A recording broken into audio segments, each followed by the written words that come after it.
शिकवणीसाठी आलेल्या शाळकरी मुलीशी अल्पवयीन मुलाने अश्लील कृत्य केल्याची घटना घडली। या प्रकरणी येरवडा पोलिसांनी अल्पवयीनाविरोधात गुन्हा दाखल केला। याबाबत मुलीच्या आईने येरवडा पोलीस ठाण्यात फिर्याद दिली। त्यांनी दिलेल्या फिर्यादीनुसार 14 वर्षीय मुलाविरुद्ध गुन्हा दाखल करण्यात आला। पोलिसांनी दिलेल्या माहितीनुसार तक्रारदार महिलेची 8 वर्षांची मुलगी येरवडा भागात एका महिलेकडे खासगी शिकवणीसाठी जायची। शिक्षिकेचा 14 वर्षीय चुलत भाऊ तेथे राहायला आहे। आठवड्यापूर्वी शिक्षिका घरी नव्हती तेव्हा मुलाने मुलीला गच्चीवर नेऊन तिच्याशी अश्लील कृत्य करण्याचा प्रयत्न केला।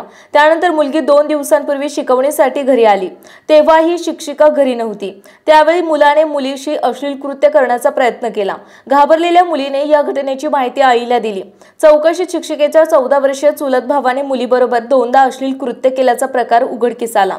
मुलीच्या आईने याबाबत पोलिसांकडे तक्रार दिली। 14 वर्षीय मुलाविरुद्ध पोलिसांनी बालकांचे लैंगिक अत्याचारांपासून संरक्षण कायद्यान्वये पोक्सो गुन्हा दाखल केला आहे। सहाय्यक पोलीस निरीक्षक प्रियंका देवकर पुढील तपास करतायत।